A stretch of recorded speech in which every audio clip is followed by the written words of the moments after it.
private school tuition for Clarence Thomas's grandnephew. Amid controversy, Activists paid Ginni Thomas thousands of dollars. their histories, Ginni Thomas grew up with Republican activism. their influence. The idea that I won't be told what to think just because of the color of my skin animated Clarence Thomas. Overturning Roe versus Wade. Now, Clarence and Ginni Thomas, politics, power, and the Supreme Court.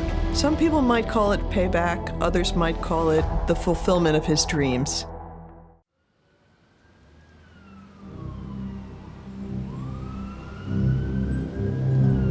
In the days before the 2020 election, A massive impact on the American judiciary. a decisive moment. Clarence Thomas, Amy Coney Barrett. Folks, do you know how big this is? This is huge. Presiding over the ceremony, Supreme Court Justice Clarence Thomas. Do solemnly swear that I will support and defend the Constitution. Amy Coney Barrett had chosen Thomas to swear her in. So help me God. So help me God. A sign of transformation inside the High Court. It's a moment of victory for Clarence Thomas. He's now become the center of the court. And I think he would say he won. Justice Thomas has developed into one of the leading lights on the court, if not the leading lights. This is why it's often referred to as the Thomas Court now. He really is sort of the ideological and intellectual center of gravity on the court. In the front row, Thomas's wife, Ginni. It was a momentous moment. Ginni Thomas is as good as any, maybe the best embodiment of the American right today. She's a true believer.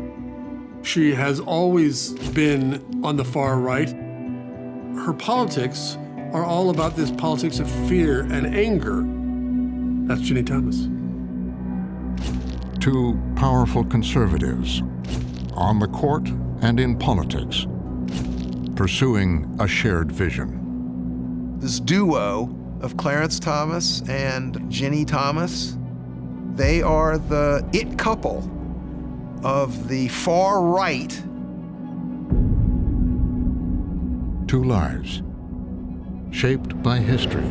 Segregation now, segregation tomorrow, and segregation forever. Politics. The American women do not want ERA. They do not want abortion. And race. Affirmative action is not equality.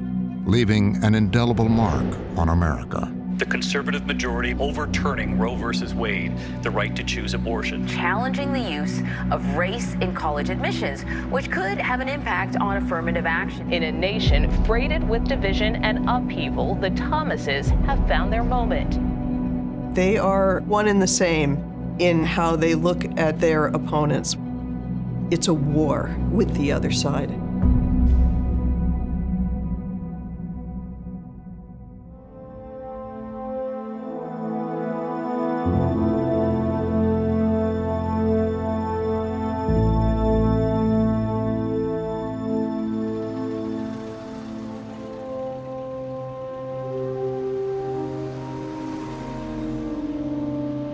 My earliest memories are those of Pinpoint, Georgia, a life far removed in space and time. Clarence Thomas's journey to the center of American power began as far away as one can get from it. He came up poor, very poor, from a marginal community. They talk about marginalized and underrepresented communities. Well, the Geechee dialect speaking, Sea Island dwelling, poor black people of the 1950s, which is when he was coming along, were as marginal, I can imagine, as you could get within the context of American society. In 1955, my brother and I went to live with my mother in Savannah. We lived in one room in a tenement. We shared a kitchen with other tenants, and we had a common bathroom in the backyard, which was unworkable and unusable. It was hard, but it was all we had and all there was. His father left early and moved away. His mother was a single mother. His mother married many times. He didn't have a relationship with any of, not his biological dad or any that came afterwards. His mom has talked to me about how that was a very bleak period of her life when she had to do, but she said, but I had to do what I had to do. Desperate, Clarence's mother, Leola Williams, gave up the boys, sending them to live at their grandfather's house. Clarence had been rescued from a life of poverty and ended up in a house that had a toilet, running water, and his ability to go to school every day. But life with his grandfather, Myers Anderson, had its own challenges. He was tough, he was hard. I don't think empathy might have been his strongest point. I interviewed Clarence Thomas's mother.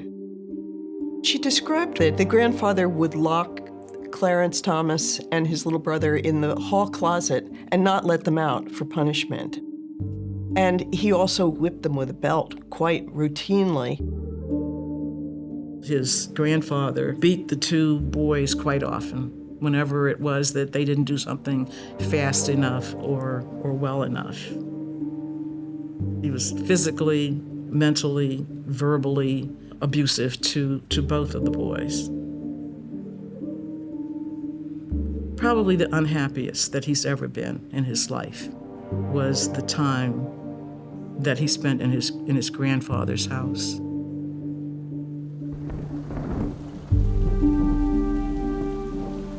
Things weren't much easier for Clarence out in segregated Savannah.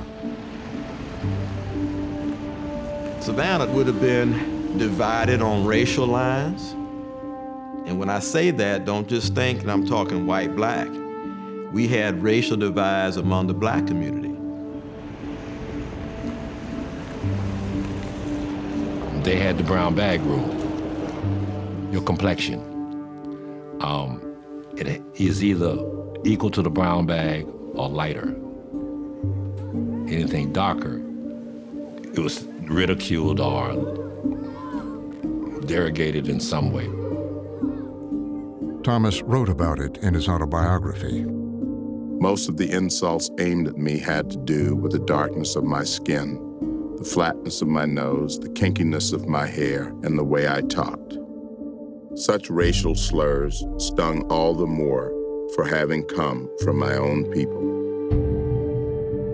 The issues of class and race have always been at the heart of how Thomas has seen himself. That's the prism through which he sees his own life.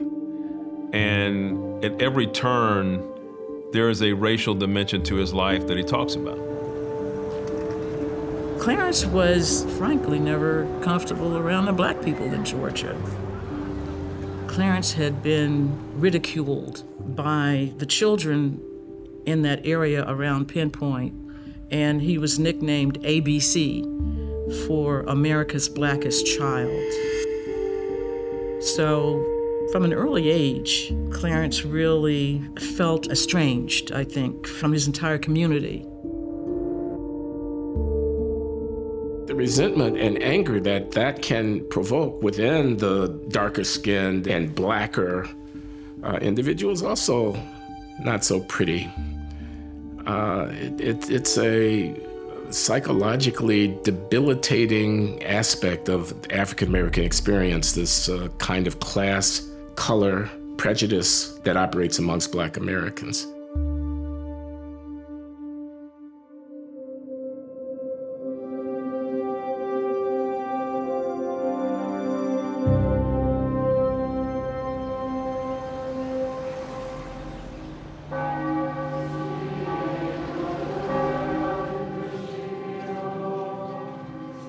I guess the thing I remember most about Clarence is him as an altar boy. Whenever father needed to find altar boys, all my classmates and all would hide. Clarence would volunteer.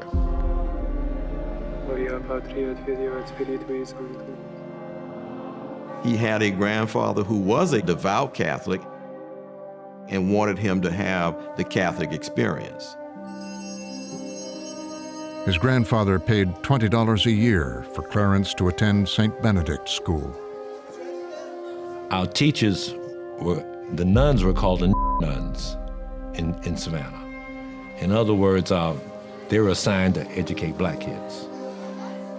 Whatever our circumstances, the nuns treated us all with respect and insisted that we do our best, though some of them insisted harder than others. One of the nuns paid special attention to Clarence. Sister Mary Virgilius, my 8th grade teacher, took a no-nonsense, high expectations approach to teaching, which may be why she got the most out of me. I think his nurturing came from them because it wasn't coming from his immediate family. I don't think he had the nurturing of parents and whatever we would normally get, and the nuns and the priests provided that for him. The Catholic Church can be a refuge from everything else that's going on in your life. I wanted to be a nun before I hit puberty. And so it was not surprising to me that he would want to go into the seminary. Clarence excelled at the school, and before long, the nuns began to tout him as a role model. The nuns, that's all they talked about. Clarence Thomas is going to be our first black priest in Savannah, and you should really admire him for that, young boys and young girls. He is hard-driving and ambitious and very hard-working. He's trying to prove himself. You can sort of see in him from this early period that it's kind of like, I'll show them. And I don't care if you reject me. I'm going to make it anyway, and I'll show you.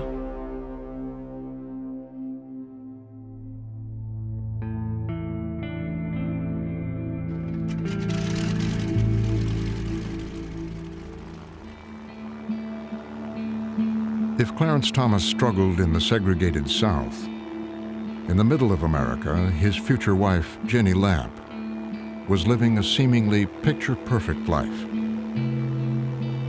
The thing about the Midwest is that the largest feature of the landscape is the sky. There's like over 180 degrees of sky. I suppose a long vista gives you a sense that there's something beyond. You know, there's something more out there.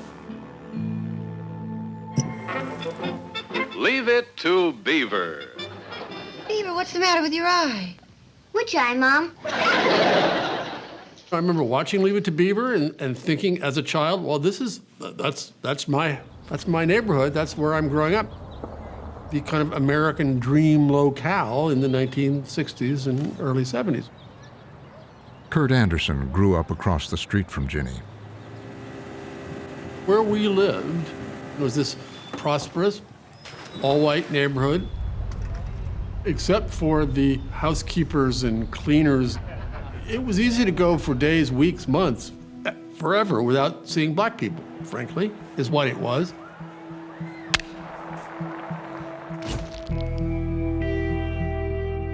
She came from within almost a walled bastion, you know?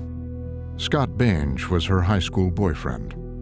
There was no exposure in her life to somebody who was a high school kid and drank, or smoked weed, or did all those things that I thought were normal and high school kids did. She was a pretty good little girl. She was just kind of a non-exceptional, you know, middle-of-the-pack girl in these giant classes of 750 people. She was involved in things like pep club. And then she became something they called warrior woman. She would like lead the marching band and all these, you know, people carrying pennants and whatnot. But at home, there was something underneath the everyday suburban veneer. She's the youngest child of a very prosperous real estate developer. Her mom was a homemaker and political activist. They were leading what looked outwardly like an idyllic suburban lifestyle. I've heard Ginni Thomas say that she was sort of the mistake child, that she was born a lot later. So her parents were very politically engaged. They thought they were done having children, and then comes along Ginni. They would take her to these Republican rallies, and so she grew up with Republican activism, and obviously it took. It was a Republican activism beyond the norm, even in conservative Omaha. I first became familiar with the Lamps from my parents talking about them as what they called black hats. That was their phrase for extreme, far-right, John Birchie Republicans. The Lamps were immersed in a growing culture of right-wing fear-mongering, like this film from supporters of presidential candidate Barry Goldwater. Our streets are not safe. Immorality begins to flourish. Violence pits American against American. We don't want this. It's there in this film. Shots of the city, of newsstands with pornography on it, and fast cars, and kids doing the twist, and topless dancing, and the whole realm of cultural, boogeymen. Demoralization, chaos. This is the change, the other America that the people slowly wake up to. In the streets, the mob. Mobocracy. As Ginni was growing up, the conflicts of the 1960s were being broadcast on television. And I say segregation now, segregation tomorrow, and segregation forever. There you are, you're a preteen, and you're a sponge, right? He's in a march this morning to the county courthouse at Selma, Alabama. Television had really expanded. The whole black nation has to be put together as a black army. Everything came right into your living room, so to speak, every night. In response, the Lamps were drawn to the John Birch Society. The civil rights movement, as we know it today, is simply part of a worldwide movement organized and directed by communists to enslave all mankind. The John Birch Society became a code word for very far out there right-wing beliefs and activities. Their objective is not communist conquest, it's anarchy. Breakdown of law and order, helplessness. For young Ginni, it left an impression. Circling communist might. You can see so many echoes in the John Birch Society of what became QAnon and other sort of far-right radical conspiracy theories. And, this was a very sort of black and white point of view that made politics into war. That was the kind of the mindset that Ginni Lamp grew up in.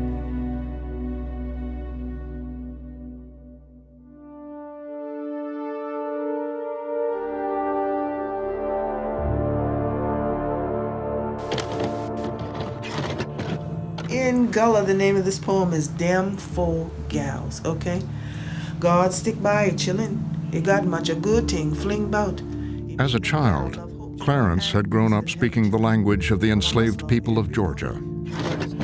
It's called Gullah Geechee. And when we greeted people, we say, how una datu. We used to call it Pidgin English, but I think it was a French flavor to it. As one of only 2 black students attending a high school seminary, the vestiges of that dialect made him a target of ridicule. Not only does it remind everybody around him that he's different, it also reminds them that he's of a lower caste. It has to be monumental for him. Father Coleman told me matter-of-factly that I didn't speak standard English and that I would have to learn how to talk properly if I didn't want to be thought inferior. His blunt words hit me like a slap in the face. That moment stuck with him for the rest of his life. Clarence, when he got really relaxed, would revert to some of those ways of phrasing and that accent. But he was always extremely conscious of how he pronounced words. because he had been forced to do that. When the justice was on the high court, he was famous for not speaking during oral argument. And one of the explanations he would offer for that was because he was embarrassed about how he talked, even though that was so far in the past that no one who knows the present-day Clarence Thomas would think that that would be a concern of his, but it indeed was. His days living in the white seminary shaped him in other ways, too. He was in a dormitory living on that campus, so it had to be tough. You know, when somebody says something derogatory to you in that environment, you got to deal with it because you're there 24/7. At night, before he'd go to sleep now and then, you know, there'd be a laughter in the room and someone would say, "Clarence, smile so we can see you," that kind of thing. When they put the lights out at night, his peers would shout like for hours at night, keep him up. After he entered the major seminary, one event would become a turning point. I have some very sad news for all of you and people who love peace all over the world. And that is that Martin Luther King was shot and was killed tonight in Memphis. After Martin Luther King is assassinated, that day he hears his fellow seminarians say, "Good, I hope the SOB dies." You know, it's crushing to him. It's absolutely crushing. Our hero is murdered, and you're dancing on his grave, so to speak. These are not my people, the people who would dance on his grave. What am I doing with them? Where am I? Who am I? This kind of thing. You begin to ask yourself, what am I buying into here? I tore off the beliefs I had learned from the nuns. I knew what was wrong, who to blame for it, and what to do about it. I was an angry black man. That seminary was too much for him. He had to leave. It was heart-wrenching. Not only did he leave the religion that sustained him, but he was also living there. And so he had to go back to this household where he was treated like a dog. Had to be tremendously painstaking. You're going to disappoint so many people. Your grandfather, the black community, the black Catholic community in Savannah. All these people are looking for you to be the first black priest. The grandfather's saying, "What? You're leaving the seminary? You know, you're out of my house. I'm cutting you off. You're not going to be supported." And again, Thomas is abandoned, right? He's left alone. He's left to fend for himself. "I'm finished helping you," he said. "You'll have to figure it out yourself. You'll probably end up like your no-good daddy or those other no-good pinpoint Negroes." Instead of the grandfather being sympathetic and compassionate and loving and hugging him and saying, "I love you no matter what," or whatever a normal person would do, he excoriated him and told him that he was a failure and expressed his dire disappointment. Over the years, Thomas would downplay this image of his grandfather and express admiration for the man who gave him a home as a child. I mean, the grandfather is in the title of his autobiography, My Grandfather's Son. That's how he thought of himself. But the picture that he paints in that book is completely the opposite of how Clarence described his grandfather to me.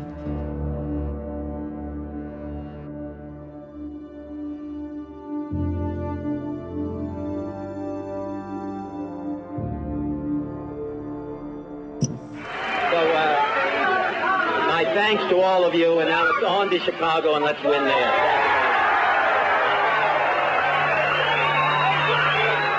One day, I turned on the radio while making my sandwich.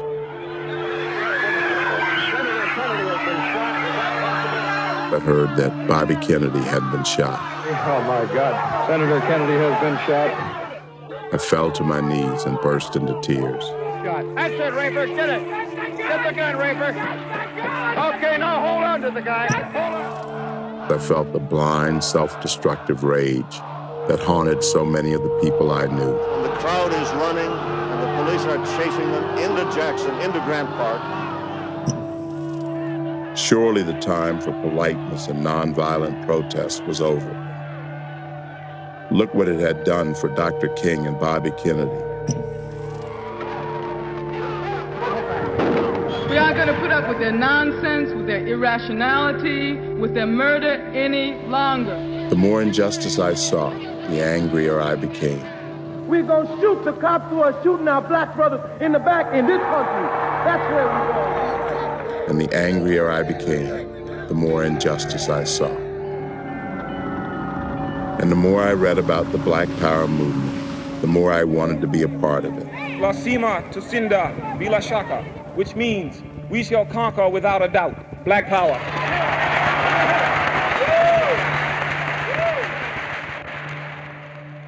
Now Clarence Thomas, budding campus radical, would pursue his education elsewhere.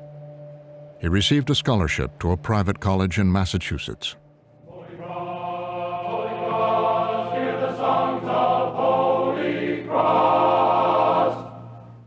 At the point when Clarence Thomas got into Holy Cross, the school was actually actively looking for black students. The president of Holy Cross, Johnny Brooks, who set up this program, described it as affirmative action. That's what opened the doors for him.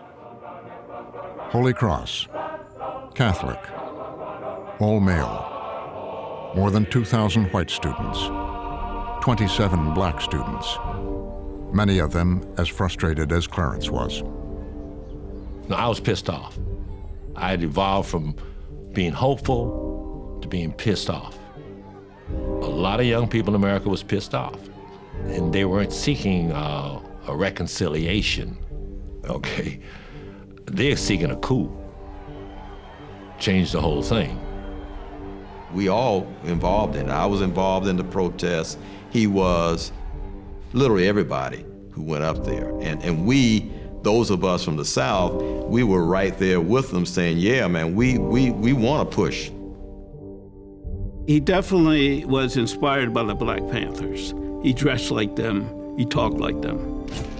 He had a beret, he had army fatigues, and he had the army boots. He wore an afro. He was out there with everyone else. I think it was positive because he had a group. He wasn't alone now. He became part of his group. I don't know if he had a well-formed political philosophy before he got to Holy Cross. Maybe he was simply going along. But the years, 1968, 1969, gosh, I was there. And the forces of conformity to a sense of outraged fury, resistance, the throwing off of oppression by any means necessary. It was very seductive, it was very compelling to many, many people, among whom was Clarence Thomas. And he had a hero, Malcolm X. We want freedom by any means necessary. We want justice by any means necessary.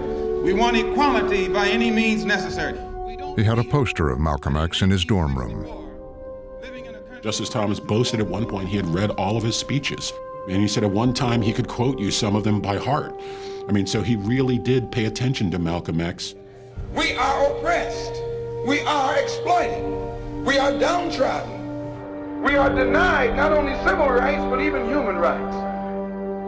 Clarence Thomas's activism culminated in his junior year as protests broke out 40 miles away in Harvard Square. An estimated 2,000 radical students from the greater Boston area decided to march to Cambridge and continue demonstrating. We drank our way to Harvard Square, where our disorderly parade deteriorated into a full-scale riot. The demonstration then turned into the most extreme civil disorder in Cambridge history. 4,000 students against 2,000 police. Police fired rounds of tear gas into the crowd. But that didn't deter us, and we kept on rioting well into the night.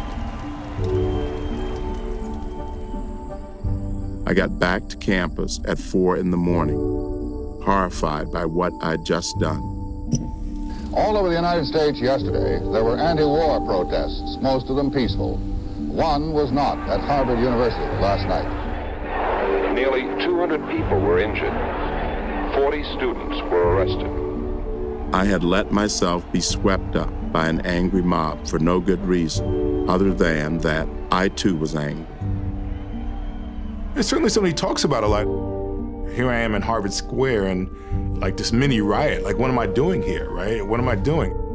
He was conflicted about what he'd done, who he was, what he stood for. I don't think anything about Clarence Thomas is simple. I mean, he's a bundle of contradictions, and it seems like there's just always so much inner tension within him. Yes, he was radical like his peers, but not as radical. And he broke with them in various ways.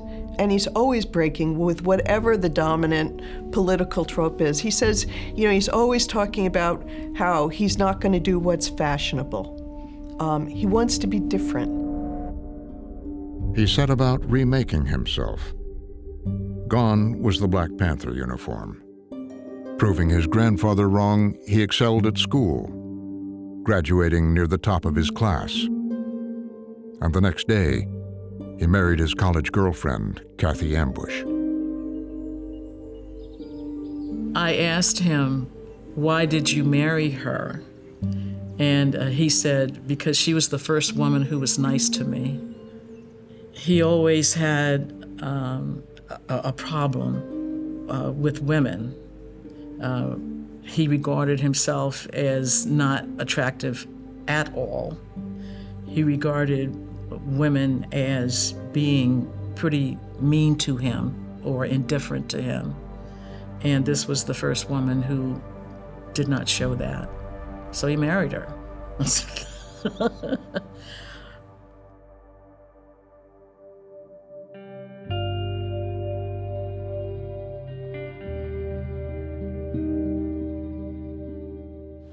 I would like to thank my husband, Fred, for letting me come today. I love to say that because it irritates the women's livers more than anything that I say. Phyllis Schlafly was a colorful, dynamic, anti-feminist, right-wing reactionary. As Ginni Lamp was growing up, Phyllis Schlafly was a role model. Her mother, Marjorie, was a prominent member of Schlafly's group. The American women do not want ERA. They do not want abortion. They do not want lesbian privileges. And they do not want universal child care in the hands of the government. What she saw in Phyllis Schlafly and her mom was no excuses. You don't need affirmative action. You don't need women's kind of special accommodations. You make your own fate, you create your own path, and you lean in. It doesn't have to be the liberal way. You can also do it the Republican way. They were waging a battle against the ERA, Equal Rights Amendment. This one woman, Schlafly, pretty much single-handedly stopped a whole movement and killed the Equal Rights Amendment. It really was an example of what you could do as a conservative woman leading a crusade. And we can build this into a mighty movement that can set America on the right path. Then conquer we must. For our cause it is just, and this be our motto, in God is our trust. Ginni's inspired. She wants to go into politics. She wants to go to law school. She wants to be like this and like her mom. Ginni watched as her mom ran for the state legislature and wrote dozens of letters to the editor of the local newspaper. Aren't you all getting sick and tired of the news media and liberals taking off in all directions to persecute Republicans, particularly President Nixon and Vice President Agnew? Mrs. Donald G. Lamp. By 12, Ginni was writing her own letters. I am 12 years old, but I don't understand why they can ban all products with cyclamates in them when they aren't even sure they cause cancer. Why don't they ban cigarettes? They know cigarettes cause cancer. Jenny Lamp.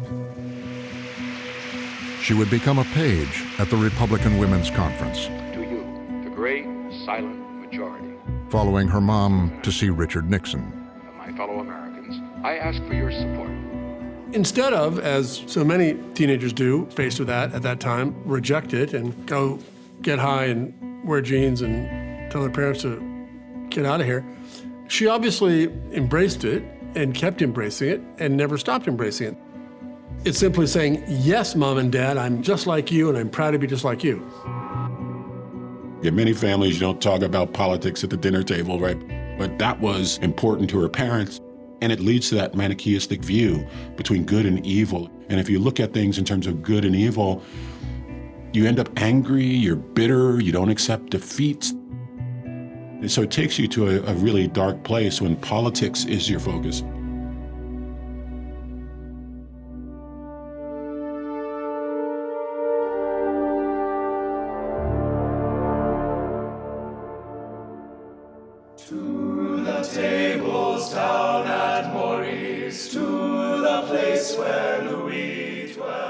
After Holy Cross, Clarence Thomas was off to a very different world once again. Yale Law School. It was a chance to leave Pinpoint far behind, defy his grandfather's prophecy, and get positioned to make real money. We know what the reputation of Yale is. You got a network of folks in all walks of life in the legal community, and all you got to say is, man, I'm a Yale alum, and bam, you got a job. That was our perception. He had thought, well, you know what? I just go make me a bunch of money, maybe go to New York and be a lawyer. He and Kathy moved into married student housing. They made a connection with their neighbor. We were both in married student housing. He set up his study room in what should have been, a joint storage room. His classmate, John Bolton, would become UN ambassador, Undersecretary of State, and National Security Advisor. And we started talking and talked for the next 2 years, basically, and that's where we got to know each other. Over time, Thomas would open up to Bolton. I don't think he was terribly happy at the law school. Look, people at Yale Law School, generically speaking, are a pretty arrogant group. They think that they're going to rule the world. For example, in the year ahead of us were Bill and Hillary Clinton. That was kind of the atmosphere. I don't think Clarence came with that in mind for himself, and I think it was kind of off-putting. There are other black students there, but again, the black students who are there, he doesn't feel they are like him. He's not part of the elite. They're, in his mind, privileged kids, the sons and daughters of doctors and lawyers. So he feels, again, like the outcast. He believed that people assumed he was there as a beneficiary of affirmative action, and it grated on him. He has this feeling of, I'm around these white students who he senses question his presence at Yale. How is it that you, not just you, Clarence Thomas, but you, all you black students are here? Is it because of merit, or is it because of affirmative action? There was one law professor, Ralph Winter, who, in a challenging way, mentioned this. People don't think, you deserve to be here, that kind of thing. And Thomas doesn't take it as a challenge, he takes it as a slight. Rather than try to fit in, Thomas tried to stand out. He dressed in overalls and a T-shirt. It was kind of a uniform. Neither one of us was terribly rich, so I didn't wear overalls, but I understood what it meant for him. With Clarence Thomas, what you see is somebody who's isolating himself. And he's kind of saying, I don't want to try to join you, maybe because he doesn't want to be rejected again. After 3 years of Yale Law School, graduation was nearing. But Clarence Thomas wasn't getting the offers he expected from prestigious law firms. He was saying that he wasn't getting the kind of offers that other students were getting. And we couldn't understand it. We thought that, well, you know, you're at Yale, and if you're not getting offers, something's wrong, you know, because that's the whole purpose of going to those schools. Thomas would never forget the sting of those rejections. He said he would keep stacks of rejection letters he had gotten from law firms. Even when he was like a Supreme Court justice, he had these letters just to sort of remind him of those, again, this feeling of rejection by kind of the elite law firms. He had his Yale law degree, and he had a 10-cent stamp stuck to it.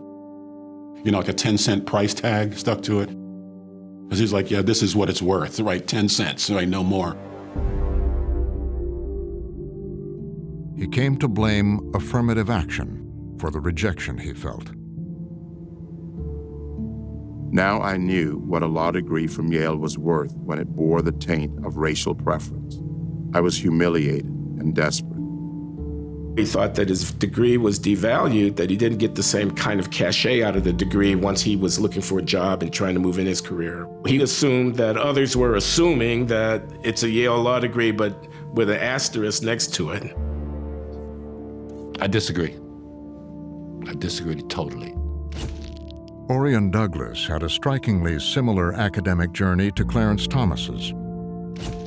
Scholarship to Holy Cross, law school, eventually becoming a judge. I ain't gonna blame affirmative action for not getting a job when you never was offered the job for 100 years before, okay? The system was still there, the infrastructure for separation, discrimination was still there. It was still the segregated mindset of white America.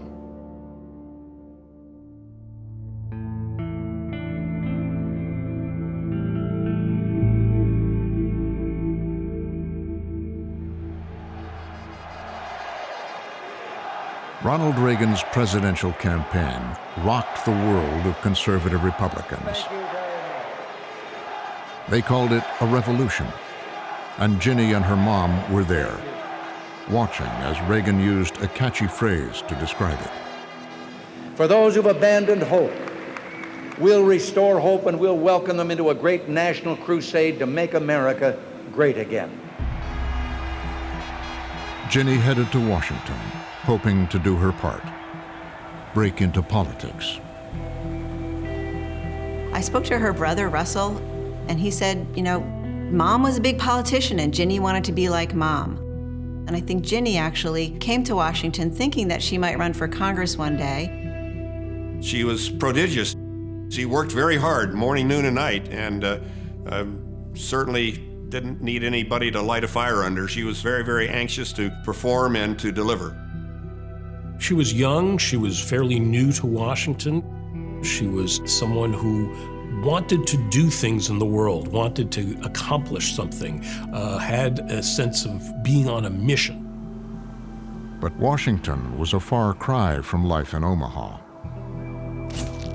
She got to Washington bright-eyed and idealistic from the Midwest, and her mom and dad weren't there, her older siblings weren't around. It's easy to get lost in Washington. People drink, people sleep with their bosses, people do all kinds of crazy things. During this time, Ginni suffered a traumatic experience, something she later described in People magazine. I was once sexually harassed at work. It wasn't verbal harassment, it was physical. It was something I had put way down in the recesses of my mind. She had mentioned to me that she'd had an incident with sexual harassment. She didn't want to get into the details of it, so I didn't know much about it. I just knew that there had been some trauma involved. And she was someone who felt kind of alone in the world and was looking for not only companionship, but for the tools that she needed to reattach to the world, to create the relationships that she thought would make her healthier.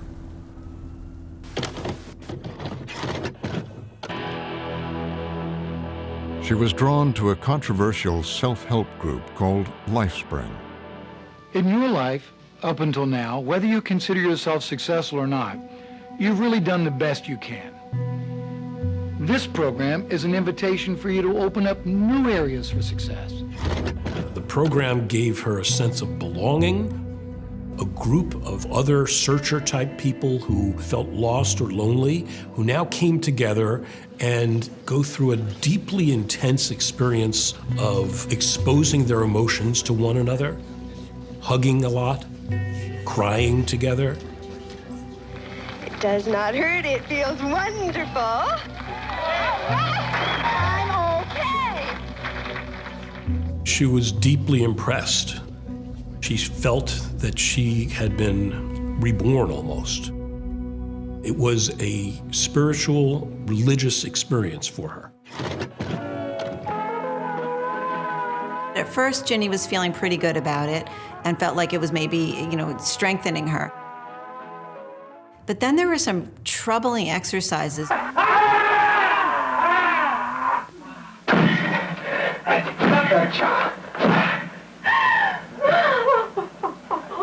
Nobody ever helped me. One of them was something called the stripper, where they stood in a U shape and they disrobed, they took off their clothes, and they made fun of people's bodies and the fat people.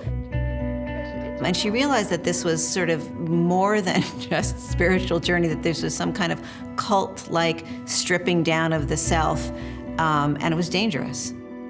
Ginni's parents and closest friends were also worried. Ginni felt that she'd been misled, led astray, and so she wanted to get out. And she turned to a deprogrammer, a counselor, for help in getting out. Hi, I was in Lifespring, and I was what I considered to be deprogrammed. And she was somebody who had been to hell and back, and she was going to stand up and speak publicly about, about saving others from a similar fate. When you come away from a cult, you have to find yourself, and what was it that made you get into that group, and what open questions are there that still need to be answered. She was angry that she had fallen victim to a group like this. When she goes into something, she does it fully, with all her heart. And when she leaves something and feels betrayed and angry, she is against it with all her heart. So all those things that got me to Lifespring are still there. And I guess I struggle with not going overboard and fighting the cults, but I know that's important too. I spoke to her minister, and I guess he gave me the greatest insight into her. He said that she's a very, very trusting person that you have to be careful with.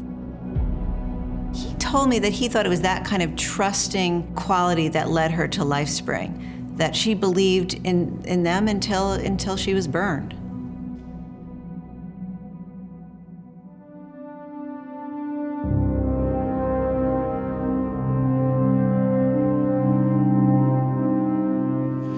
How are you? My golly. Happy birthday. Thank you. Thank you, Mr. President. I appreciate it.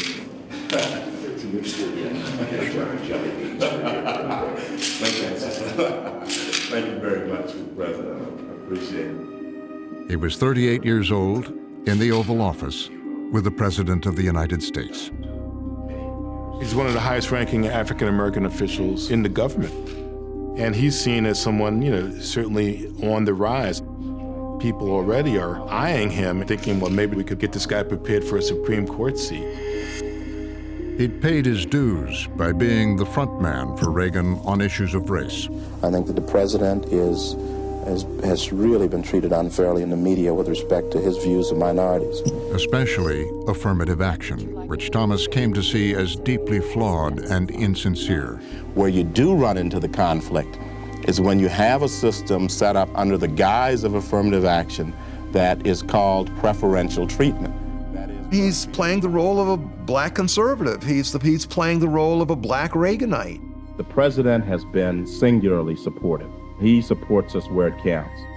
He's giving the Reagan administration cover so that when people say, the Reagan administration is racist, Reagan said, well, you can't say that. Look at these people over here. Look at this guy, Clarence Thomas. He's black. I support you. I'll do anything to make this effort. Look at what he's saying. He's with us. Take care. This has been the highlight of my career. I guess I'm a little bit nervous. Thank you very much. Okay. Thank you, Mr. President. For Clarence Thomas, it had been a long journey to the White House. Unable to get a prestigious job out of law school, he'd settled for a low-paying job as a staff lawyer for the Republican Attorney General from Missouri, Jack Danforth. When I first met Clarence, I told him that I would offer him more work on less pay than anybody else interviewing at Yale Law School, and he took the job. He followed Danforth to the United States Senate, where he worked as a staffer. Danforth offers Clarence Thomas a job in Washington, which is kind of a turning point in Clarence Thomas's career. He has said that he wants to be a big courtroom litigator and make a ton of money, but that's not really happening. I think at this point what you can see is he's ambitious. He decides maybe he can make it in government. He can get to the top there faster than in corporate America. But as he rose in Washington, there was trouble in his personal life. Moving to Washington had done nothing to ease the dissatisfaction I felt with my marriage. I hated myself for my inability to be the loving, devoted husband Kathy deserved. His marriage was falling apart. He was struggling to raise his young son and dealing with crippling debt. They're young. They had a son early. It was very difficult, I think, to keep that marriage together in the early years, and I think they just kind of drifted apart. I grew despondent and resigned. I drank more heavily than ever before. I knew I was on the road to trouble. When I first met Clarence, he, more than anything else, is a very angry person. He was self-medicating when I met him with alcohol. Lillian McEwen was a lawyer for Senator Joe Biden on the Judiciary Committee. She met Thomas as he was going through a divorce.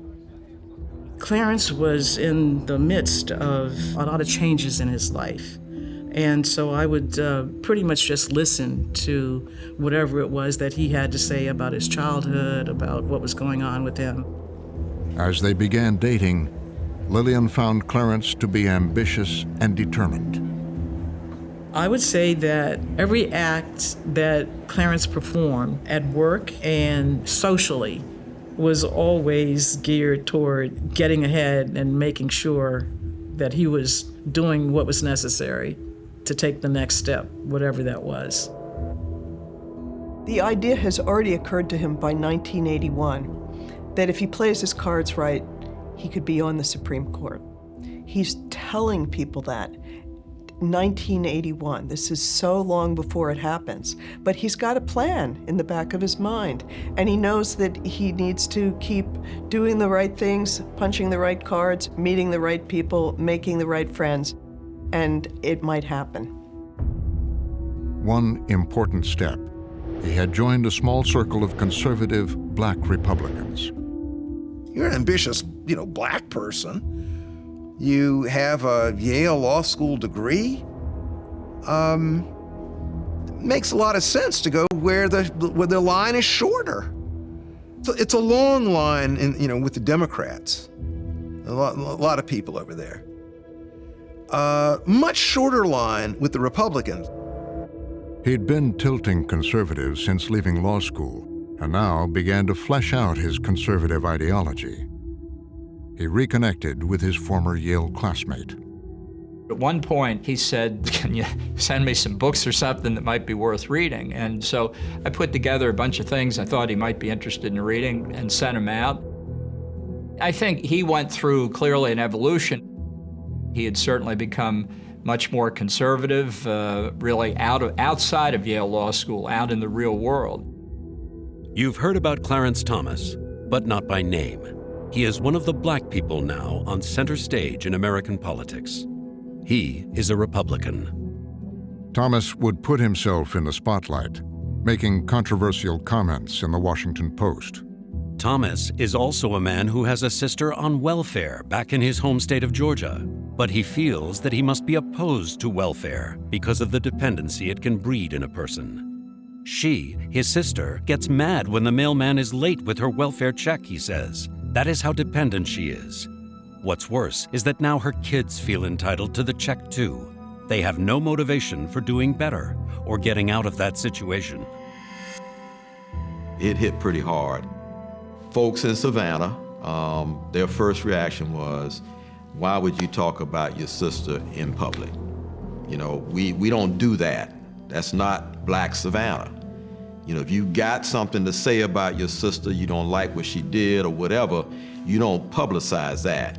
You know, you keep that in the family. But in Reagan's Washington, the article propelled Thomas. Ronald Reagan, was famous for denouncing welfare queens. So, wow, here is, a Yale Law School graduate who's African American and who's talking about how terrible it is that his sister was on welfare. That was like manna from heaven for Ronald Reagan. Reagan elevated Thomas to run the EEOC, the Equal Employment Opportunity Commission.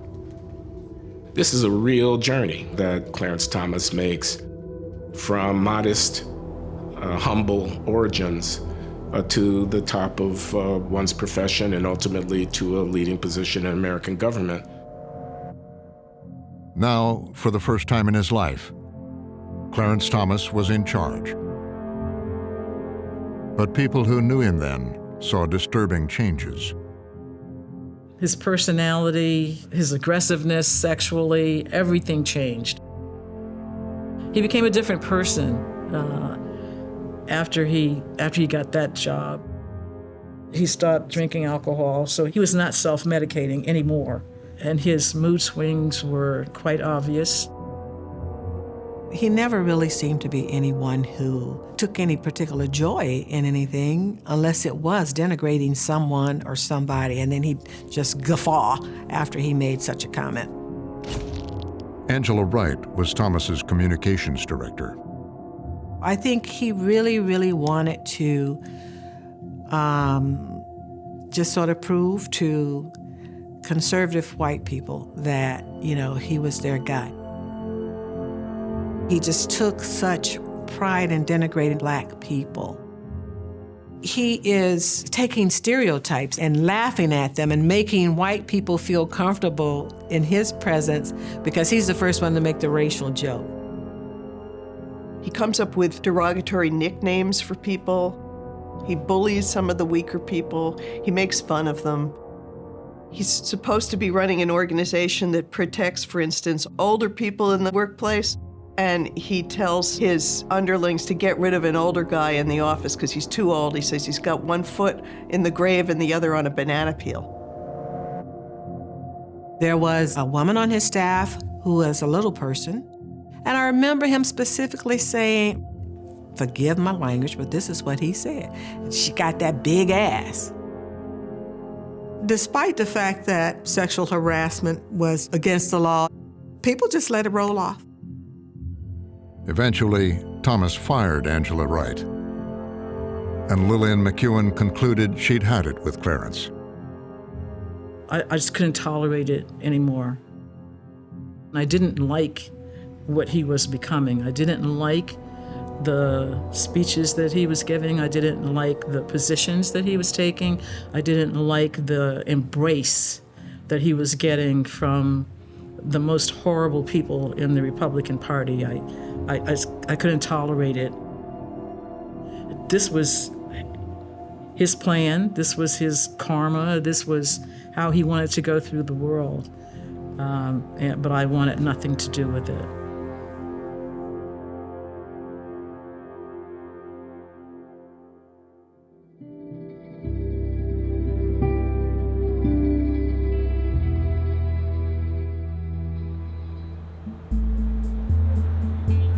Ginni Lamp finally met the man of her dreams.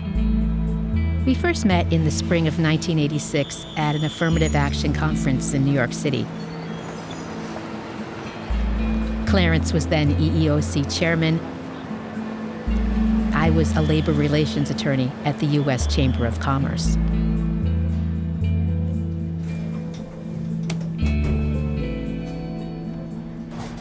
When she sat in that meeting with him for the first time and saw him, what she saw, in her own words, was a powerful man. And they kind of strike up a friendship at this conference. They're both there speaking. They get a cab together, and that kind of, touches off this romance.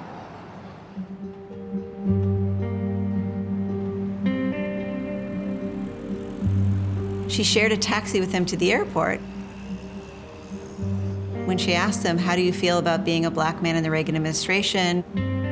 How do you deal with critics? And he pulled out his wallet and showed her the prayers that he recites every day that kind of fortify him. Keep a clear eye toward life's end. Do not forget your purpose and destiny as God's creature. She said it was a humbling experience seeing a person who lived their values, their Christian values. For her, I think that was the moment of connection. Just a few months later, Ginni and Clarence were engaged. The whole thing is so improbable. It's a novel. It's a novel I wouldn't believe. It's just that these people in such dissimilar worlds end up getting together and being of such enormous political consequence. You can't make it up. It's so extraordinary. But they had important similarities. Clarence Thomas is at odds with the civil rights movement. He's against affirmative action. Ginni Thomas is at odds with the feminist movement, and she's opposed to equal pay for women. In some ways, they really have a lot in common, politically, and in terms of sort of where they position themselves in sort of opposition to the politics of their own generation. Soon, out in Omaha, Ginni Lamp became Ginni Thomas. When she got married to Justice Thomas back in Omaha, she didn't tell people that she was marrying a black man. She just said, I'm getting married. And so the guests show up at the wedding, and they're shocked that she's marrying a black guy. And one of her relatives was quoted in the Washington Post as saying, well, we were surprised when he turned out to be black, but when we got to know him, he's so good to her that it made up for him being black. And so it was obvious this person, and maybe others, thought him being black was a bad thing. Those who knew him from his Black Power days at Holy Cross were also surprised. Thomas, when he was a student at Holy Cross, he was he was sort of adamantly opposed to interracial marriage. He thought that black people should marry black people, and we should embrace his community. And he would even point out interracial couples. I find it a little ironic to evolve from that position to being married to a white lady. Okay, well, that's how life does it. I never thought when he was at Holy Cross that he'd be part of Ronald Reagan's team also. But you follow the path that God puts before us. And I guess God sent him to Ginni, I don't know. I'll leave that up between them.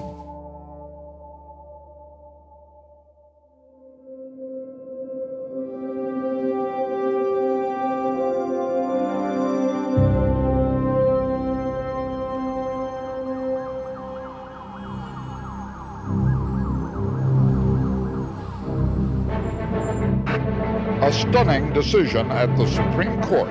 Thurgood Marshall announced his retirement from the Supreme Court today. On a court that's leaning to the conservative right, his departure signals a major change for the court. The great Thurgood Marshall, Mr. Civil Rights, retires. Well, I'm old.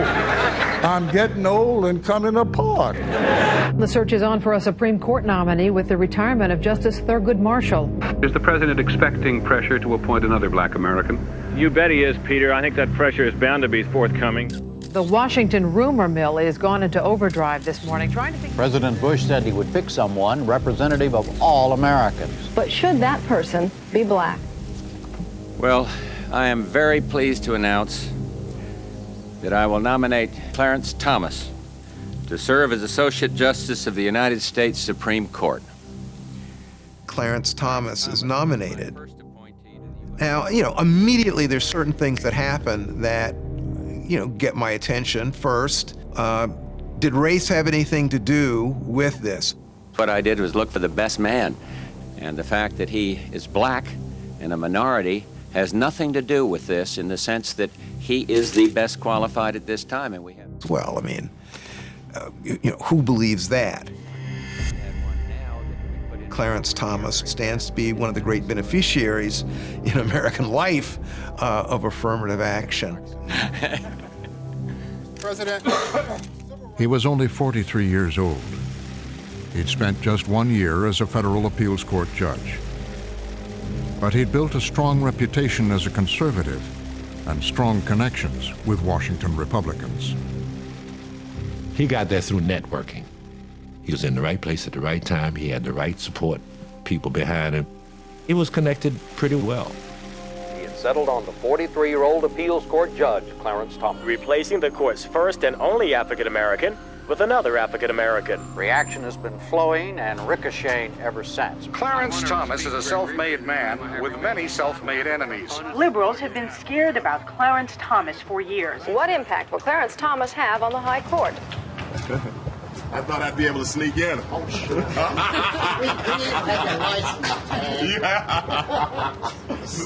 Thanks. Thanks now. He could not have been prepared for the mob of still photographers, TV cameras, reporters, police, and senators which engulfed him this morning. It promises to be a political, ideological, and cultural event of historic proportions. The hearing will come to order. Good morning, Judge. Welcome to the blinding lights. The Democrats, politically, they were in a very difficult position. It's very difficult to attack an African-American judge, and they wanted to befriend him, not attack him. God bless you for it. Certainly that was true for Biden. Heck, you are 6, 7 years younger than I'm 48. How old are you, Judge? 42, 3? Well, I've aged over the last 10 weeks, but 43. 43 years old. He was advised, I know this, to be very careful, to be very modest. They're going to ask you about every controversial issue that has ever come before the Supreme Court. In the area of civil rights, I don't remember or recall participating. He's told to just basically sit there like a potted plant and don't say too much. It's insulting in a way, but he does what he's told. I think that to take a position would undermine my ability to be impartial.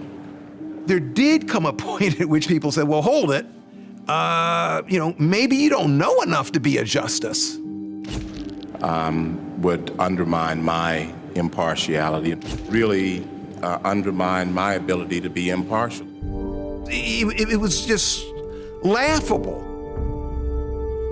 Clarence Thomas basically played the role so well as a cipher that he'd said things that seemed just on the surface very hard to believe, such as that he had never, ever debated the Roe v. Wade decision. What I'm trying to do, Senator, is to respond to your question and at the same time not offer a particular view on this difficult issue of abortion that would undermine my impartiality. It plays into his fears, if you will, because he's very sensitive, more than that, to how people perceive him. Right? He worries about how people see him as a black man. So that had to bother him.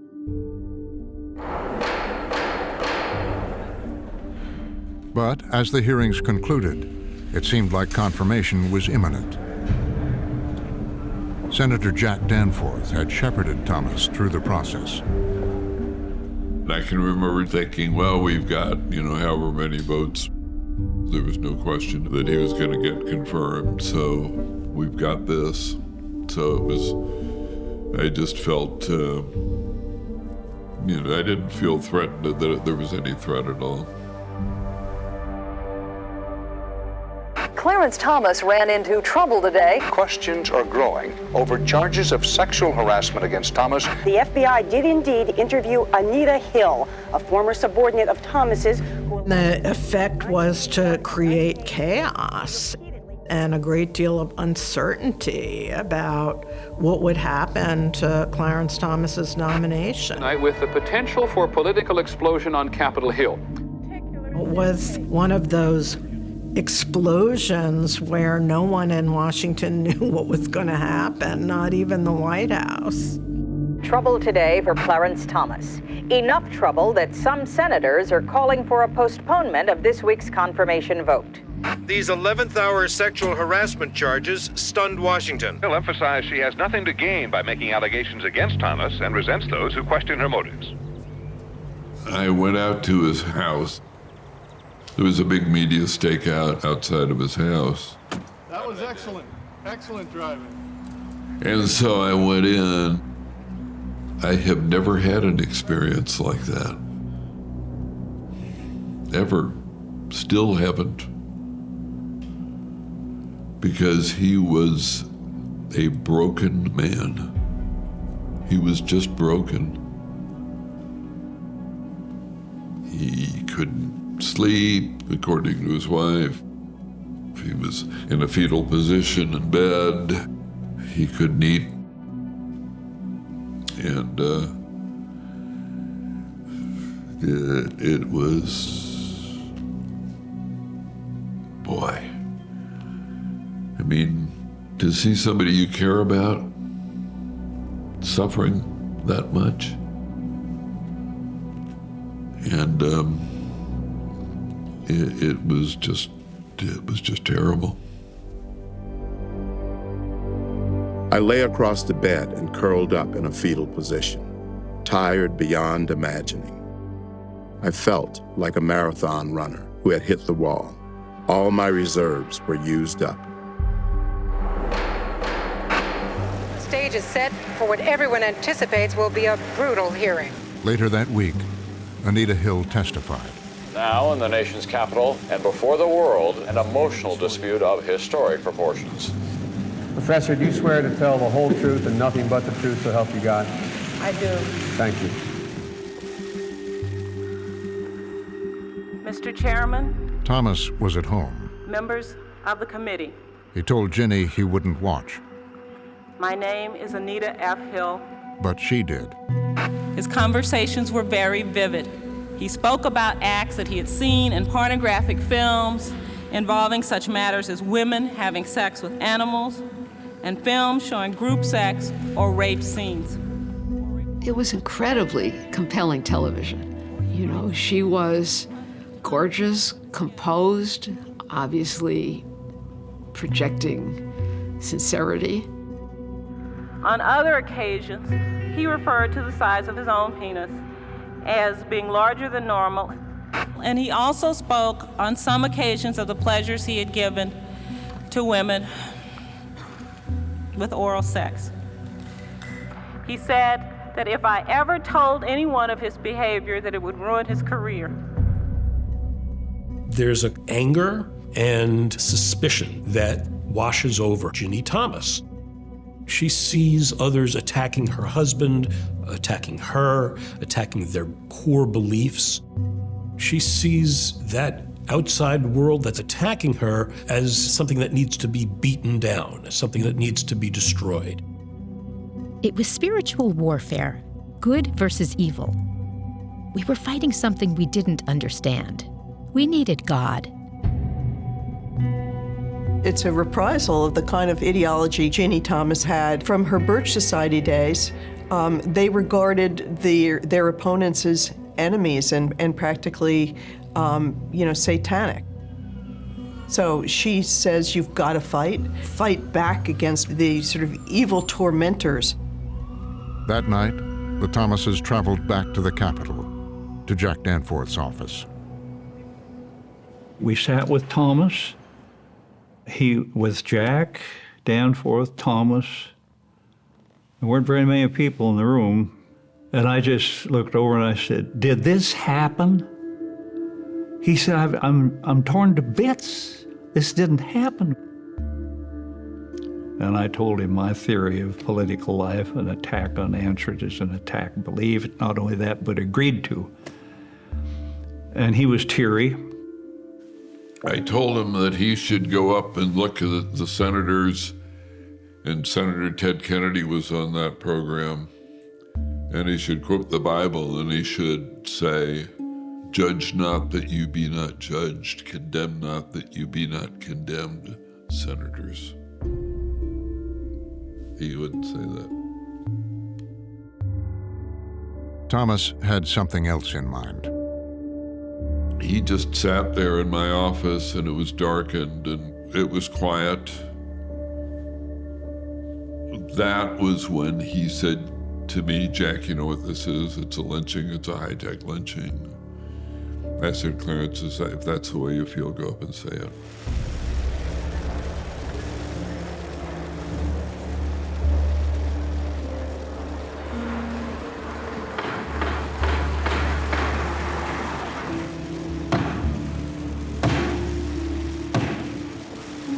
The hearing will come to order. Clarence Thomas had people standing behind him, first and foremost his wife, who, by her presence, made it obvious that she believed that these were lies. She had to be there. I felt such anger and revulsion looking at some of those senators. I was watching them and I felt like my eyes were laser beams. They wouldn't look at me. These little people, they seemed so small, and our purpose seemed so great. Judge, it's a tough day and tough night for you, I know. Let me ask, do you have anything you'd like to say? Do you have anything you'd like to say? Senator, I would like to start by saying unequivocally, uncategorically, that I deny each and every single allegation against me today that suggested in any way that I had conversations of a sexual nature or about pornographic material with Anita Hill, that I ever attempted to date her, that I ever had any personal sexual interest in her, or that I in any way ever harassed her. His testimony was very much, sort of absolute, again, stark, black and white. Nope. I can't think of a way of reconciling the stories, right? That wouldn't mean that someone perjured. But clearly someone lied. I think that this today is a travesty. I think that it is disgusting. I think something is dreadfully wrong with this country. That's the real Clarence Thomas. They've come for me at the jugular, and I'm a man. I am a man here before you. I'm furious about the way I'm being treated. You're gonna do what you're gonna do, but I'm gonna hold a dignified line in defense of my integrity. This is a circus. It's a national disgrace. And from my standpoint, as a black American, as far as I'm concerned, it is a high-tech lynching. You will be lynched, destroyed, caricatured by a committee of the U.S. Senate rather than hung from a tree. When everything was on the line, he knew what to say. High-tech lynching. There are a lot of people who rush to his side. They disagree with him. They disagree with him about lots of things. But he blew that whistle, and there were lots of black people who immediately went to his side. We're sitting there saying, give it to him, Clarence, give it to him. We done been here before. We had to live through this in Savannah. When they try to beat you down, what do? You fight back. That's the way we do it here. And so we were very proud of him, and we were roaring him on. In a moment, the politics had changed. Chairman Biden and the committee moved quickly. On this vote, the yeas are 52 and the nays are 48. Within days, Clarence Thomas had realized his ambitions. The nomination of Clarence Thomas of Georgia is hereby confirmed. A permanent seat on the United States Supreme Court. But he would never forget those who had opposed him. He invited me to come and visit him in his chambers. And if I were a novelist, this is how I would paint the scene. He sits back in his chair, he puts his feet up on his desk, he takes a puff on the cigar, and he says, I'm gonna be here forever. They've had their say. Now, in my leisure, I will have my say. I'm here, I'm planted, they're gonna have to deal with me. I'll be here forever. He was gonna get his, as it were, revenge simply by putting one foot in front of the other day in, day out, year in and year out, and they can make all the noise, they can scream like banshees. They can scream, but the fact of the matter is, I'm gonna be writing those opinions.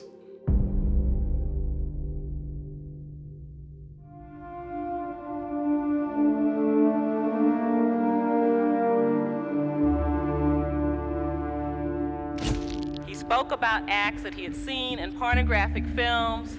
The Anita Hill allegations would not go away. I deny each and every single allegation against me today. Well, I'm just sitting there thinking, I'm just saying, this man is a liar, is what I'm thinking. I'm thinking, lie. Biden's committee never called Angela Wright or a number of other witnesses to testify.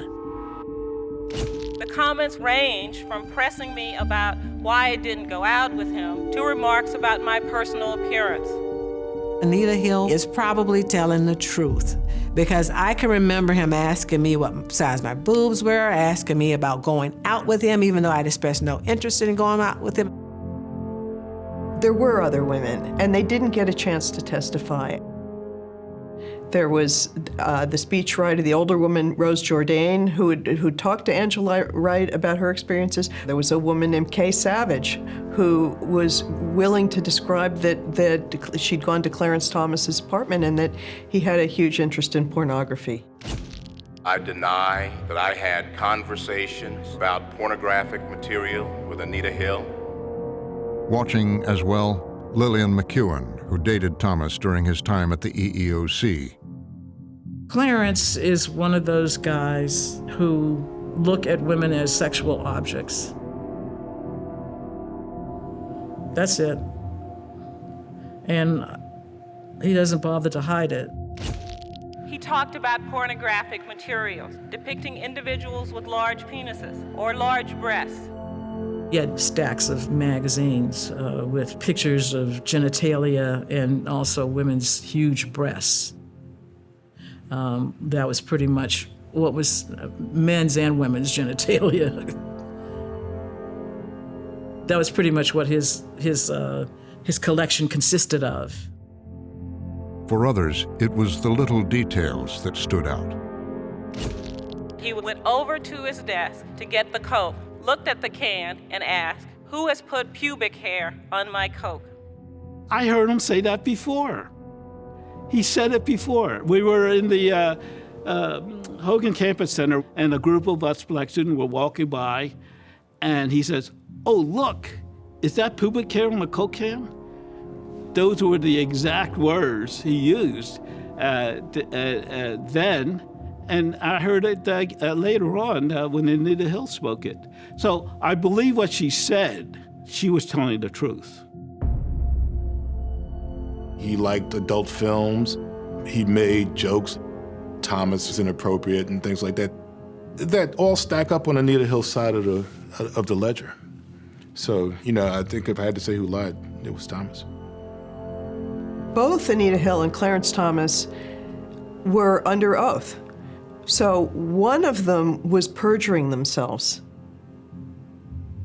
And the problem was, if the person who was lying was Clarence Thomas, it was someone who was going to be one of 9 of the most important judges in America for the rest of his life and for decades to come. Somebody with enormous unchecked power, somebody who could decide the fate of many, many other people.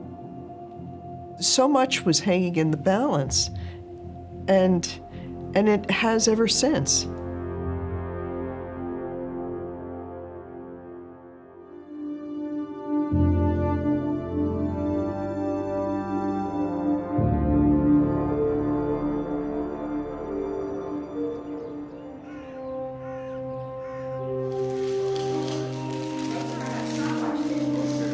Clarence Thomas had prevailed, but he saw his accomplishment questioned, even dismissed once again.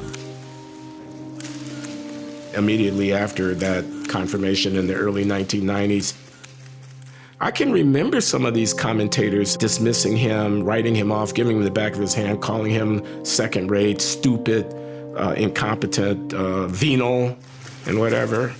There are other black Americans that are out there that are qualified, that are bright. And I don't think he's qualified. I think he's a second-rate jurist and an opportunist and not totally honest about a lot of things. In those early years, Thomas was overshadowed by another conservative justice, Antonin Scalia. You have Scalia, who is this gregarious, big, large figure and is the dominant conservative on the court. Look, Scalia cast a giant shadow because he was Scalia.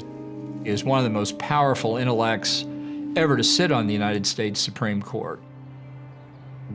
Many people looked at Thomas as kind of Scalia-like. Somebody that did not have the heft and the intellectual firepower and the ability to debate. Thomas told people he stopped reading mainstream news. Instead, he relied on 2 primary sources, his wife and Rush Limbaugh. Greetings and welcome back. Rush Limbaugh. I knew he didn't do it. I knew Clarence Thomas didn't do it. Anita Hill's stories about Clarence Thomas were not true. He would listen to Rush Limbaugh as he was doing a long commute, and he would have court staff tape record it so he could listen to it when he was commuting. Your attempt to assuage all of your white guilt by supporting Obama is worthless because you know he's not a real black. If any race of people should not have guilt about slavery, it's Caucasians. The 2 became close friends. The fear was, Clarence Thomas has confirmed he then becomes the most powerful, influential black man in America. And he's not a Democrat, and he's not a liberal.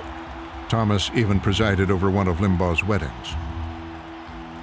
Throughout his career, he's been willing to do things that were certainly eyebrow-raising. Justice Thomas, seemed to relish his close relationship with Rush Limbaugh as a way of, giving the finger to people who, he didn't like.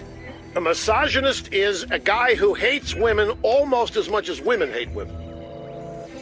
Thomas was establishing his place in the world of white conservative Republicans. He found another group to accept him. He found the conservatives.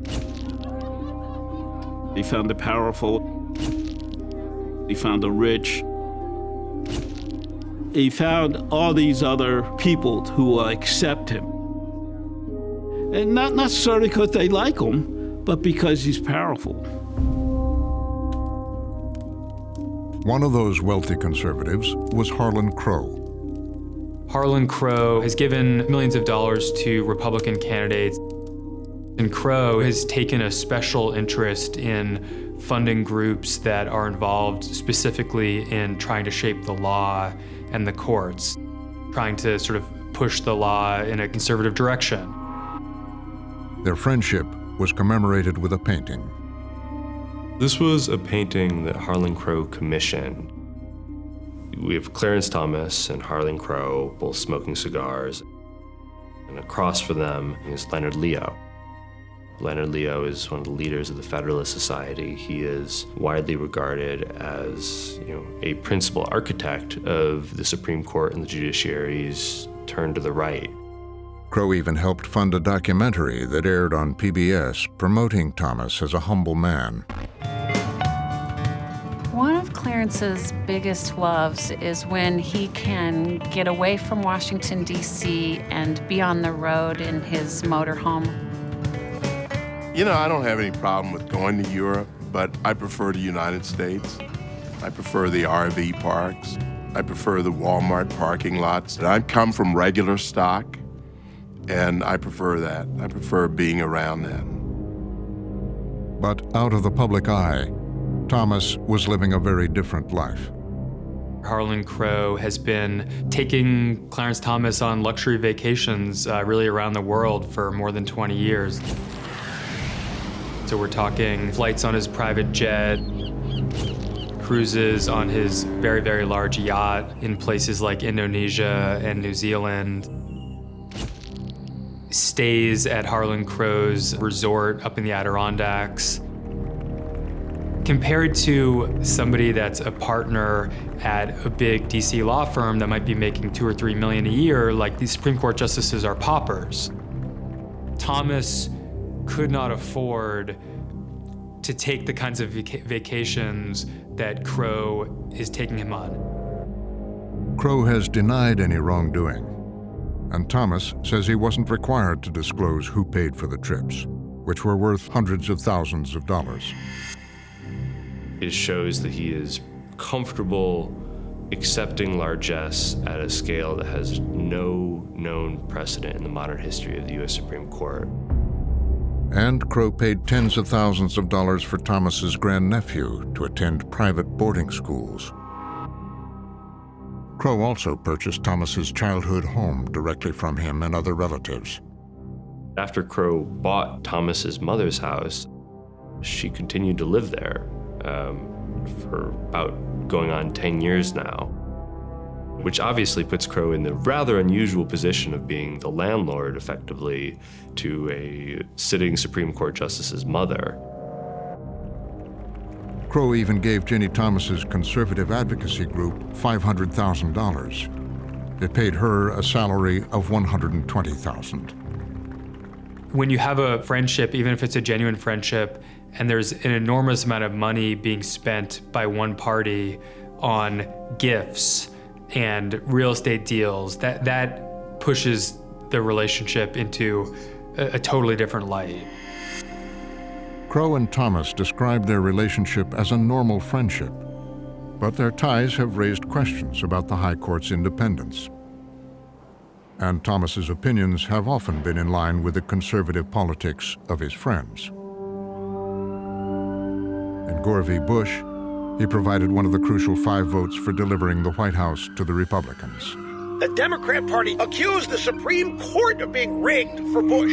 He insisted that key parts of the Voting Rights Act were unconstitutional. The end of a key element of the Voting Rights Act in 1965. He argued against laws regulating guns. What do Democrats want? Your guns. He called for the overturn of Roe v. Wade. Roses are red, violets are blue. See you later. I aborted you. And on one of his most personal issues, he declared he would ban affirmative action. Affirmative action is not equality. Clarence Thomas, what a godsend. You give me a country run by Clarence Thomas, and I would sign up for it tomorrow. The closer Thomas aligned with the conservative world, the greater the divide with the politics and perspective of the world he'd grown up in. Look, he voted against the Voting Rights Act. We grew up in Savannah when King was marching and struggling and dying to pass the Voting Rights Act. How can the African-American community, how are they to perceive it? And why would he do it? I think the overall opinion of the African American community was he's no longer us, he's them. In many parts of Black America, he is not celebrated. In fact, in much of Black America, just the opposite. He's derided. His name stands for something. You know, to pull a Clarence Thomas, that means something. To pull a Clarence Thomas means to use your Blackness to, you know, reach a high place and then turn your back on it. That is to pull a Clarence Thomas. Gosh, he knows that, and he cannot be happy with that. You want to be thought of as a good Black man or woman, not as a traitor or a turncoat, a sellout.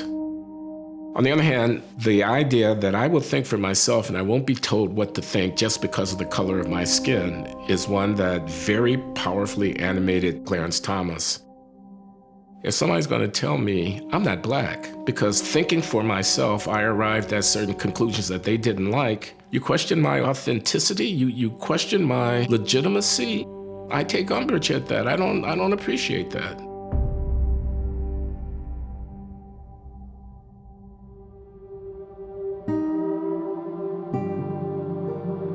Your call has been forwarded to an automatic voice message system. At the tone, please record your message.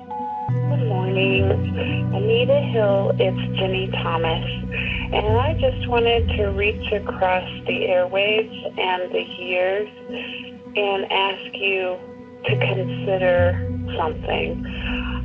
I would love you to consider an apology sometime and some full explanation of why you did what you did with my husband. It had been nearly 2 decades since the confirmation hearings. So give it some thought. I certainly pray about this and hope that one day you'll help us understand why you did what you did. Okay, have a good day. Ginni Thomas had been rising inside the Republican Party. Republican politics keep moving toward her, and it keeps moving right. And there she is, right where it's moving, each step along the way. The Republican Revolution of Election 94 moved the whole political landscape sharply to the right. When hard-right Republicans seized control of the House, Ginni became an aide to one of the leaders, Dick Armey. She shared my values, my beliefs, and my understanding of the world. They called him Dr. No. I enjoy calling the left down. They're a bunch of damn clowns. I think they should be mocked and ridiculed. And I think they should be given no deference whatsoever. They're foolish and selfish. Years later, as the Tea Party rose up, Ginni Thomas, the pep rally warrior woman, cheered them on. They think they can intimidate you. They think they can demoralize you. Ginni Thomas seems to absolutely adore the Tea Party movement. Are you going to be intimidated? Me either.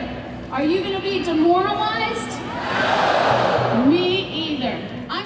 These are people who are ordinary people rising up in anger against the government. It's very much kind of an echo of the same strain in American politics that she grew up in the John Birch Society. And these become her people. And they say a storm was coming. They ain't seen nothing yet, right? Woo! As republicanism itself has changed and gotten more nationalistic and more populist and more aggressive, and in my view, less defensible, she's sort of blown with those winds as well. While her husband was very limited in what he could do or say politically, she saw herself as having more running room, more freedom to get out there and play a hands-on role in rallying and organizing conservatives. She saw herself as on the same mission as her husband, but in a much more partisan, political, hands-on, practical kind of way. Freedom! Freedom! Freedom! She came to Washington hoping to run for Congress, and she found another path to power. She's fully committed to politics. She's fully committed to her beliefs and her agenda. She's going to make a difference in the world. She just had to find a different way. We're up against a very big battle. There may be some dark days ahead. I know there's dark days ahead.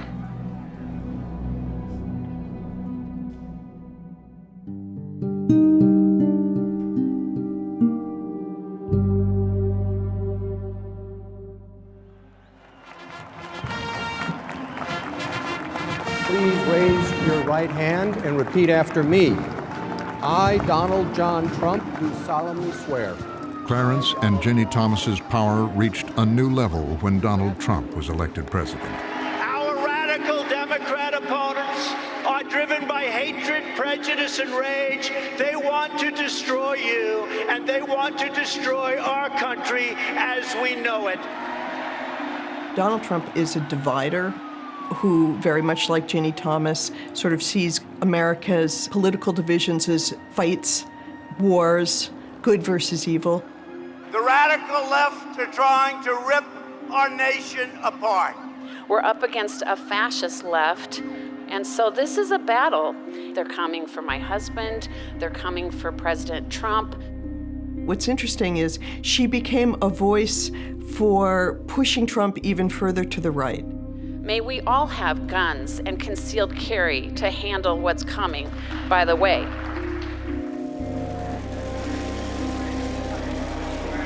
Justice Clarence Thomas of the Supreme Court of the United States and Mrs. Virginia Thomas. In the Trump White House, the Thomases were honored guests. And now, after the death of Justice Scalia, it was Clarence Thomas who was feted as a hero of MAGA Republicans. With Scalia's passing, the attention just started focusing on Thomas. People are paying more attention, particularly on the right, to what Thomas is saying, and seeing that, as those of us who know him always knew, he's his own man. Trump moved to secure Thomas's hold on the court, appointing 3 new conservative justices. I will nominate Judge Neil Gorsuch, Judge Brett Kavanaugh, Judge Amy Coney Barrett. This gave Clarence Thomas, for the first time in all the time he'd been on the court, a group of justices who would side with him, and it gave him power. He became kind of the leader, in many ways, of the conservative wing of the court, and the conservative wing of the court ruled. They would have normally called it the Roberts Court, but everybody began to see it as the Thomas Court. Ginni Thomas was expanding her own influence, too. She had direct access to the White House to lobby the administration. It's no secret that Ginni Thomas wields power because of who her husband is. She gets doors opened for her. She gets invited into the important rooms, into the important discussions, because her husband is Clarence Thomas. Here's Ginni being Phyllis Schlafly, but at the center of things of power in Washington. Phyllis Schlafly never had the person-to-person political on-the-ground influence, I think, and centrality that Ginni Thomas has carved out for herself. But then, the 2020 election. The Fox News decision desk can now project that former Vice President Joe Biden will win Pennsylvania and Nevada. He is President-elect Joseph Robinette Biden. Become the 46th President of the United States. Ginni is absolutely shattered. She's upset in a way that is very sincere and genuine. She truly believes that Joe Biden is a force of immense evil who is going to destroy America. Remember, Joe Biden presided over Clarence Thomas's confirmation hearings. So Ginni views Biden not just as any regular presidential candidate, but as almost a personal enemy. We were getting ready to win this election. Frankly, we did win this election. As MAGA protesters were taking to the streets, Ginni Thomas was working from the inside. She texted messages to White House Chief of Staff Mark Meadows. Do not concede. It takes time for the army who is gathering for his back. You guys fold, the evil just moves fast down underneath you all. In those text messages, it's not just texting Mark Meadows, it's saying that she could send emails to Jared Kushner. It's that she was working directly with congressional staffs. All of that is revealed. Denver Riggleman was a former Republican congressman and investigator for the January 6th committee. He helped uncover the text messages. You know, by the first text message, I knew that we had an issue, right? She's referring to a bizarre conspiracy theorist who talked about this incredible operation where the Biden crime family should go to Gitmo. And I had to read it about 10 times. Biden crime family and ballot fraud co-conspirators are being arrested and detained for ballot fraud right now and over coming days, and will be living in barges off Gitmo to face military tribunals for sedition. Ginni had something of a break with reality. Because even though we've seen her say a lot of stuff that's out there, we had not until this point seen her promote conspiracy theories on the level of QAnon with such vigor and certitude. Make a plan. Release the Kraken and save us from the left taking America down. Riggleman is convinced Justice Thomas had to know what his wife was doing, even though the couple has said they keep their work lives separate. When you have the wife of a Supreme Court justice who they both have called each other their best friends and said that they do everything together, it would defy common sense to think that they weren't discussing this. This is spiritual warfare, as you must feel, Mark. It is about America continuing and this lonely leader and man. We are living through what feels like the end of America. Amazing times. The end of liberty. She has this very dark Manichaean view. You're either good or you're evil, and everything is a battle between good and evil. And no wonder then she advocates extreme steps in her text to Mark Meadows, because for her, the battle between Biden and Trump, just like the battle between Republicans and Democrats on anything, is good versus evil. We're good, they're evil.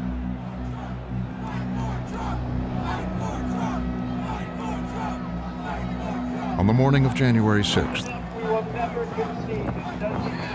as Trump supporters gathered, Ginni Thomas was there among the crowd, posting on Facebook. It's unprecedented and extraordinary that the wife of a Supreme Court justice, one of 9 who's on the court for life, that she was basically advocating for the overthrow of democracy in America. God bless each of you standing up or praying. I mean, it's a scary thought. It's a dangerous feeling situation. Not long after Ginni Thomas says she left, Trump supporters breached the Capitol in an attempt to overturn the election.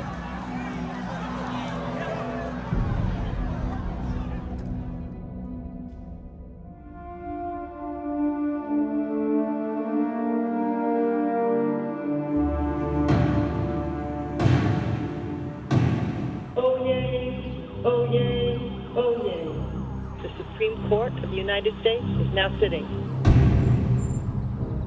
Clarence Thomas's prominence on the Supreme Court continues to grow.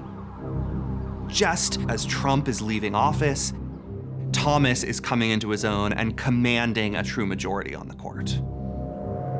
And once again, the stakes are enormously high. Clarence Thomas and his fellow conservatives are set to dominate on issues like affirmative action, voting rights, religion, free speech. The Thomas court is not just extremely conservative, but extremely uninterested in concepts of judicial restraint and respect for precedent. The Thomas court is in a hurry to shift the law rapidly to the right. The conservative majority by a 6-3 vote overturning Roe v. Wade, the right to choose abortion. The Thomas Court has overturned nearly 50 years of precedent on abortion. He's been very disciplined, very persistent, and over the years has really pulled the court over towards the right and has become, extremely influential in American legal circles. I don't think, I must say, I don't think that people would have thought that he would be able to pull that off, and he has. It's a court with an energized conservative majority that's already demonstrated it is ready and willing to overturn decades of precedent and settled law. Now the court is facing a decision on an issue that has hovered around Clarence Thomas his entire life. Challenging the use of race in college admissions, which could have an impact on affirmative action. If you look at where the Supreme Court is right now, in many ways it's implementing the political agenda and imposing the views of people like Clarence Thomas and Ginni Thomas. Some people might call it payback, others might call it the fulfillment of his dreams. Clarence and Ginni Thomas had arrived at the pinnacle of American power, but they brought with them the divisions, grievances, and the bitter approach to politics that had shaped them. We already know too little about Clarence Thomas and Ginni Thomas's entanglements. The controversy continuing to follow them. Clarence Thomas has refused to recuse himself from Supreme Court cases related to Trump and the election. It'll just roll off his back like water off of a duck's back. They're out to get me. They're going to use anything they can to get me. I've got a very clear view of where I'm trying to go and what I'm trying to do, and I'm not going to look left or right.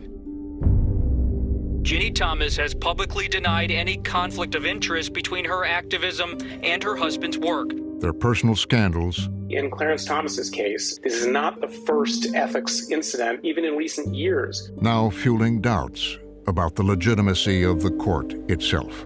The Supreme Court trust hitting an all-time low. The court no longer has the confidence of the American people because of its own behavior. And that is something that hurts the institution of the Supreme Court. What is troubling is what happens to a democracy when the people don't trust the Supreme Court anymore.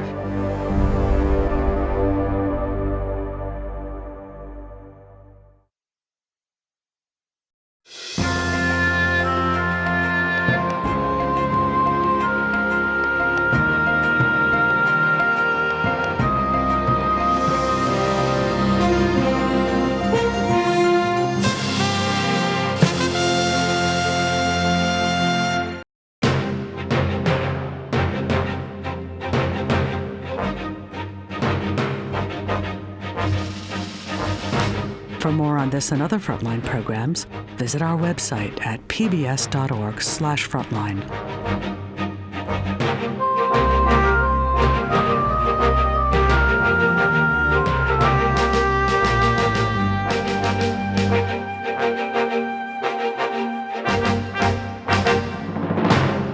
Frontline's Clarence and Ginni Thomas, Politics, Power, and the Supreme Court is available on Amazon Prime Video.